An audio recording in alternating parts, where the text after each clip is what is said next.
Good afternoon student. आज हम हिंदी में पार्ट 4 अपराजिता पढ़ेंगे। अभी तक हम पार्ट 3 तक हिंदी में पढ़ चुके हैं और इसका वर्क भी मैंने आपको पिक्चर के माध्यम से आपके व्हाट्सएप ग्रुप पे दे दिया है और साथ ही हमने वीडियो भी बना के आपसे शेयर की है। आज हम पढ़ेंगे पार्ट 4 अपराजिता। अपराजिता यानी जीत, इसमें जीत भी है। अपराजिता यानी अपराजिता का अर्थ होता है जो कभी ना हारा हो, हमेशा उसकी क्या हो, जीत हो, पराजित नहीं हुआ हो। यह एक ऐसी विकलांग महिला की कहानी है और ये कैसी कहानी है, मार्मिक कहानी है, यानी हमारे मन को छू जाए ऐसी कहानी है जिसने अद्भुत धैर्य, इच्छा शक्ति और अनवरत साधना से अपने जीवन को सक्रिय किया और सफल बनाया। विषम परिस्थितियों में वह साहसपूर्वक आगे बढ़ती रही, विजय प्राप्त करती रही और क्या कहलाई, अपराजिता। कभी कभी अचानक ही विधाता हमें ऐसे विलक्षण व्यक्तित्व से मिला देता है जिसे देख स्वयं अपने जीवन की रिक्तता बहुत छोटी लगने लगती है। वैसे तो जीवन में हर कोई व्यक्ति किसी न किसी वजह से परेशान रहता है, लेकिन कई बार क्या होता है कि हमें अपने जीवन में अपने आसपास कुछ ऐसे लोगों को भी देखने की कुछ ऐसे व्यक्तियों से हम मिलते हैं जो कुछ अलग ही तरह के होते हैं, जिसे देखकर हम स्वयं अपने जीवन की जो खाली जगह है वो हमें क्या लगती है, बहुत ही छोटी लगने लगती है। हमें तब लगता है कि भले ही हम उस अंतर्यामी ने हमें जीवन में कभी अकस्मात अकारण ही दंडित कर दिया हो, किंतु हमारे किसी अंग को हमसे विच्छिन्न कर उसे हम वंचित तो नहीं किया। अब ऐसे व्यक्ति जो कहीं ना कहीं शरीर से विकलांग है, लेकिन फिर भी क्या है, वो अपनी कर्मठता के कारण, अपनी मेहनत के परिश्रम के कारण, अच्छी सोच के कारण अपने लक्ष्य को प्राप्त कर विजयी हो जाते हैं। तो ऐसे व्यक्तियों से जब हम संपर्क करते हैं या मिलते हैं या उनके बारे में पढ़ते हैं, उनके बारे में हमें जब जानकारी मिलती है या पत्र पत्रिकाओं, टेलीविज़न में या रेडियो में या समाचार पत्रों में हम जब उनकी ख्याति के बारे में पढ़ते हैं तो हमें एक अलग ही अनुभव होता है कि देखो ये व्यक्ति क्या एक अंग नहीं है, फिर भी इसने क्या किया, सफलता प्राप्त की, ऊंचाइयों को छुआ। तो क्यों ना हम भी इनके जैसे ही कुछ ऐसा काम करें जिससे हमें अपने जीवन में क्या हो, अच्छा अनुभव हो, साहस का अनुभव हो, हम किसी के लिए कुछ कर सकते हैं। तो ये हमारे मन को बहुत अच्छा लगता है। फिर भी हम में से कौन ऐसा मानव है जो अपनी विपत्ति के कठिन क्षणों में विधाता को दोषी नहीं ठहराता। कई बार ज़्यादा परेशानी आने पर व्यक्ति क्या करता है, विधाता को बोलता है कि कहाँ हम ऐसी जगह फंस गए या कहाँ हमारे पास ये हम कठिन परिस्थितियों में आ गए, हे विधाता ये तूने क्या किया। ऐसा करके हम कुछ ऐसे शब्द अपने मुख से निकालते हैं या हमारी सोच में आते हैं कि विधाता की वजह से विधाता ने हमको क्या कर दिया, दंडित कर दिया, दंड दे दिया।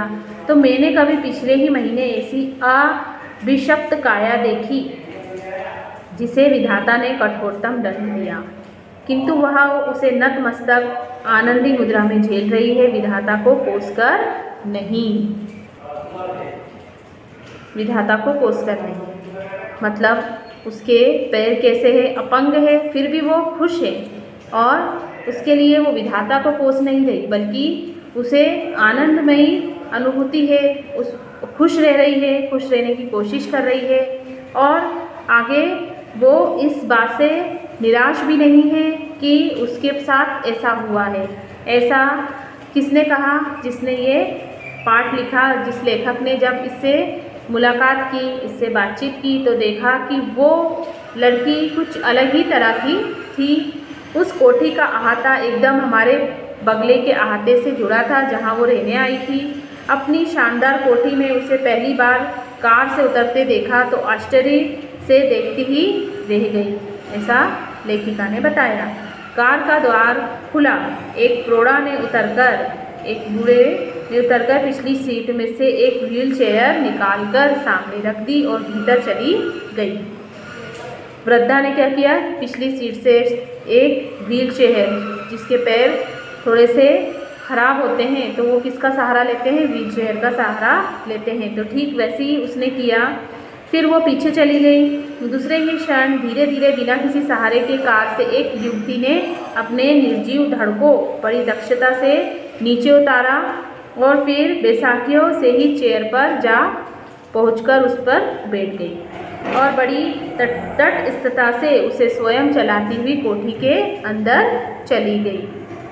मैं फिर नित्य नियत समय पर उसका यह विचित्र आवागमन देखती और आश्चर्यचकित रह जाती कि ठीक जैसे कोई मशीन बटन खटखटाती है, अपना काम किए चली जा रही थी। वो मशीन के समान अपना काम खुद स्वयं कर रही थी, जबकि उसे सहारे की ज़रूरत थी, लेकिन वो किसी का सहारा ना बनकर, मतलब किसी का सहारा ना लेकर वो खुद स्वयं अपना काम करती थी। ऐसा लगता था जैसे मशीन को जब हम चलाते हैं, बटन दबाते हैं और वो कार्य करना शुरू कर देती है, ठीक वैसे ही वो युवती अपना कार्य करती थी। धीरे धीरे मेरा उससे परिचय हुआ, पहचान बढ़ी। कहानी सुनी तो दंग रह गई। नियति के प्रत्येक कठोर आघात को अति अमानवीय धैर्य एवं साहस से झेलती वह बित्ते भर की लड़की मुझे किसी देवांगना से कम नहीं लगी, एक देवी का रूप लगी। मैं चाहती हूँ कि मेरी पंक्तियों को उदास आँखों वाला वह गोरा उजले वस्त्रों से सुसज्जित लखनऊ का मेघावी युवक भी पढ़े, जो अपनी ही दुनिया में जो खोए रहते हैं। उन लोगों को ये बात समझनी चाहिए और पढ़नी चाहिए, जिसे मैंने कुछ माह पूर्व अपनी बहन के यहाँ देखा था। वह IAS की परीक्षा देने इलाहाबाद गया था। अब यहाँ पर एक युवक की बात भी बताई है उस लेखिका ने कि कैसे उसने अपने बहन के वहाँ आया था और IAS की परीक्षा देने इलाहाबाद गया था और लौटते समय किसी स्टेशन पर चाय लेते उतरा कि गाड़ी चल पड़ी और चलती ट्रेन में हाथ से कुल्हड़ जो उसके हाथ में थी, चाय की प्याली कुल्हड़ थी, वो सहित चढ़ने के प्रयास में गिरा और पहिए के नीचे हाथ पड़ गया। पहिया उसके हाथ पे से चला गया। प्राण तो बच गए पर बायां हाथ उसका चला गया। उसी विच्छिन्न भुजा के साथ साथ मानसिक संतुलन भी वो खो बैठा। पूरी तरह से उसका दिमागी संतुलन बिगड़ गया। केवल हाथ खोकर ही उसने हथियार डाल दिए, पूरी तरह से टूट गया।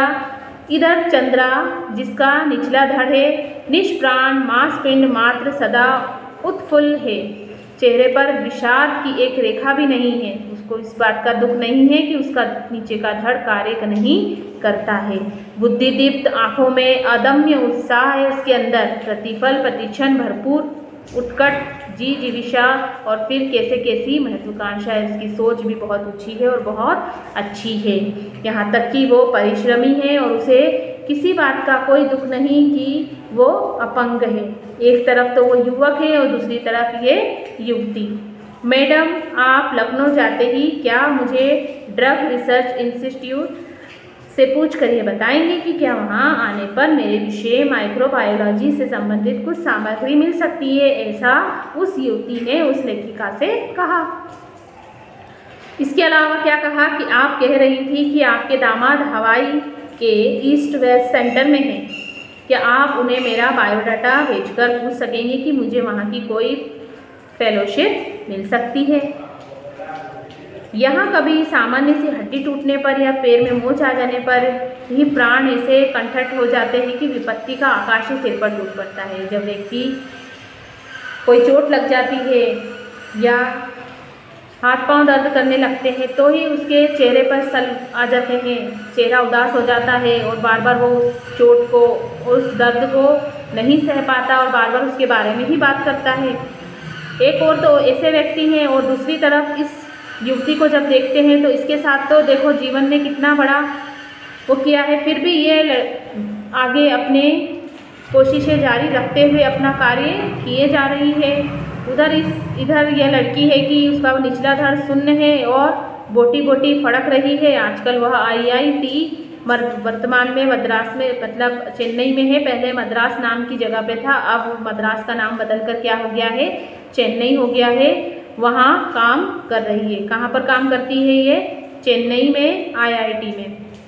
जन्म के 18वें महीने में ही जिसकी गर्दन के नीचे का पूरा शरीर पोलियो ने निर्जीव बना दिया था।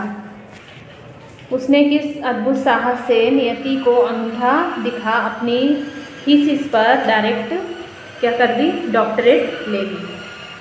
उसने सिर्फ अपने बारे में सोचा, अपने आने वाले जीवन के बारे में सोचा, और उसने ये नहीं ध्यान दिया कि नियति ने उसके साथ क्या किया। उसे अपना लक्ष्य पता था, उसको पता था कि मैं मेहनत करना जानती हूँ और मेरा लक्ष्य क्या है, उसे आगे बढ़ना था, और उसने डॉक्टरेट की उपाधि भी हासिल कर ली। इस पाठ का आगे का भाग हम अगली वीडियो में पढ़ेंगे। आप जब तक इस वीडियो को देखकर इस पाठ को पढ़ना।